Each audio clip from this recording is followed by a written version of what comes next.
voilà au centre village Mondéco où l'on forme des enfants sourds, aveugles et déficients mentaux.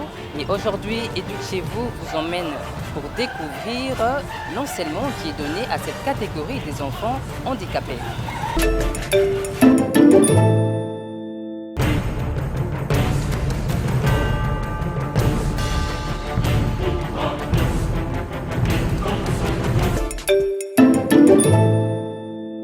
Nous allons à la rencontre du coordonnateur du centre village Mondéco, M.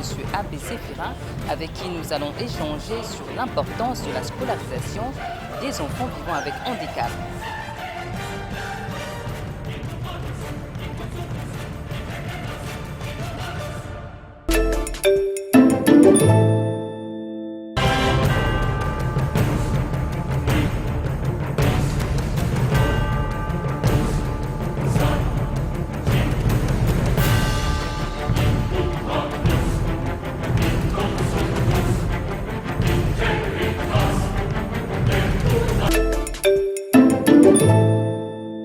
Bonjour Monsieur Abbé Séphira. Bonjour Madame Lydie. Dites-nous comment réussir l'intégration sociale et scolaire d'un enfant vivant avec handicap. Et je dois d'abord préciser que la réussite est valable et pour les enfants ordinaires et aussi pour les enfants handicapés. Parce que dès le départ, nous les considérons comme des membres à part entière de la société. Alors, en ce qui concerne leur scolarisation et leur intégration sociale, il faudra chercher à répondre à leurs besoins spécifiques. Parlant des handicaps, je pense que nous allons les placer dans 4 catégories principales du handicap. Il y a le handicap mental, il y a le handicap auditif, il y a le handicap visuel, il y a le handicap moteur que nous appelons communément handicap physique. Eh bien, toutes ces situations de handicap nécessitent une réponse relative aux besoins. Pour les enfants qui ont la surdité, c'est-à-dire le handicap auditif, ils ont un besoin de communication. Comment communiquer avec les autres? Les parents ont un rôle très déterminant parce que ce sont les parents qui envoient leurs enfants à l'école. Mais alors, pour les aider à mieux jouer leur rôle, pour les aider à découvrir l'importance qu'il doit accorder à la vie des enfants handicapés, nous organisons des activités de sensibilisation. Nous avons des assistants sociaux au village Mondéco. Dans chaque école, il y a un service social où les assistants sociaux travaillent pour un accompagnement individuel, accompagnement familial, accompagnement communautaire. Alors ces assistants sociaux-là, chaque année, nous faisons la sensibilisation porte à porte. Nous les déployons partout. Ils sont nombreux. Actuellement, nous pouvons les compter à plus de 40. Nous les déployons dans les quartiers. Ils vont faire la sensibilisation porte à porte. Mais nous avons un deuxième secteur de sensibilisation qui est la sensibilisation communautaire.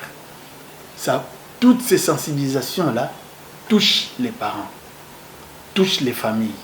La sensibilisation communautaire, les assistants sociaux vont vers les communautés, les églises, tout ça, pour demander à ce que les responsables accordent à nos assistants sociaux et à nos agents d'adresser des messages à la communauté en faveur de la cause des personnes handicapées dans notre société. Si un enfant handicapé peut réussir sa vie socio-professionnelle, pourquoi pas? Parce que c'est une personne créée à l'image de Dieu. Vous et moi, nous sommes les mêmes personnes créées à l'image de Dieu. Un enfant handicapé n'est pas éternellement un enfant, parce qu'il grandit. Il fête ses anniversaires comme vous et moi. 12e anniversaire, 15e, 20e, 30e, pourquoi pas. Un enfant handicapé va grandir en allant à l'école comme tous les enfants, maternelle, primaire, secondaire, professionnel, pourquoi pas universitaire. Je prends le cas des sourds. Ils sont sourds parce qu'ils n'entendent pas. Comme ils n'entendent pas, on cherche un moyen de communication pour leur donner la matière. Eh bien, je suis en train de parler. Vous qui êtes à la maison, vous nous suivez, vous voyez les images et vous entendez nos paroles. Les sourds vont voir les images, mais ils ne vont pas recevoir les messages parce qu'ils ne parlent pas. Mais il y a une langue naturelle pour les personnes sourdes. C'est la langue des signes. Eh bien, c'est la langue naturelle des signes. Des sourds, j'allais dire. Moi, j'ai appris la langue des signes. Je suis expert dans le domaine de prise en charge des personnes sourdes. Comme prêtre, chaque dimanche, je dis la messe. Du début à la fin, sans utiliser ma voix. J'utilise mes mains. Pour les sourds, les mains jouent le rôle de la bouche. Les yeux jouent le rôle des oreilles. Donc, ces sourds-là peuvent aller à l'école si là, on peut utiliser la langue des signes pour enseigner comme on le fait au village Bondeko. Et ceux qui terminent leur cursus scolaire ou bien universitaire, mais après, quand ils vont chercher du travail, et avec beaucoup de réticence, de difficultés, on leur refuse même un travail. Okay. Et pourquoi cela? Parce que ce sont des personnes semblables. Il y a un mot qui m'a touché. Réticence. Madame Lydie l'a dit. Il y a beaucoup de réticences dans nos entreprises pour pouvoir donner du travail à une personne handicapée. Bien, je ne vais pas les condamner, les soutenir, les encourager ou quoi, mais je dis tout simplement que nous avons besoin, nous, village Bondeko, d'offrir notre expertise à nos structures étatiques, à notre gouvernement, pour que les personnes handicapées soient en mesure de trouver de l'emploi. Je m'excuse de vous dire que moi, j'ai connu l'expérience extérieure. J'ai évolué aux États-Unis, j'ai évolué dans d'autres pays étrangers, France, Belgique si vous voulez. Là, les personnes handicapées n'ont pas de problème. Nous lançons cet appel à nos dirigeants, à nos responsables. Les personnes handicapées peuvent travailler dans tous les domaines. Il y a des avocats, personnes handicapées, qui ont fait le droit. Mais si vous avez besoin d'un conseiller juridique, ils sont là. Il y a des personnes handicapées qui peuvent faire le jardinage vraiment comme il faut. Le fait de refuser aux enfants handicapés le droit d'aller à l'école, le fait que croître leurs difficultés, à ce moment-là, qu'est-ce que vous mettez en place pour récupérer l'éducation de ces enfants qui sont abandonnés? La possibilité ou la permission, l'opportunité d'aller à l'école. Mais ces enfants-là, je dirais que c'est malheureux. Non seulement pour les enfants handicapés, mais pour tous les enfants. Parce que nous parlons de l'éducation pour tous. Quand je parle éducation, je pense à Educ TV. Educ TV, vous avez choisi un nom très significatif. Éduc chez vous, eh bien nous sommes chez vous. Chers parents, ne faites pas ça. Mais ça ne se fera plus parce qu'il y a déjà la gratuité de l'enseignement de base. Nous souffrons, nous souffrons. Si vous voulez savoir, les standards internationaux de l'enseignement spécial indiquent que les minima du nombre des élèves dans une classe. Le minimum, c'est 1. Dans l'enseignement spécial, vous pouvez trouver une classe d'un élève du début à la fin de l'année scolaire. Le maximum, c'est entre 6 ou 8 à cause de leurs besoins spécifiques. C'est avec un grand amour que vous avez mis en place ce centre du village.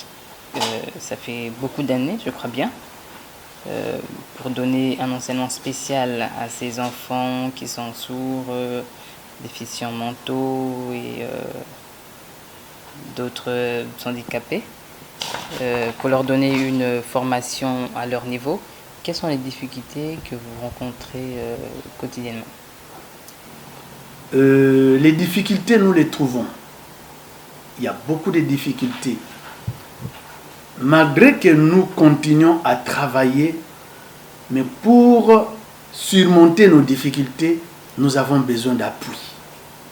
Nous avons besoin d'appui, d'abord l'appui des parents, pour que nous puissions travailler en collaboration avec les parents.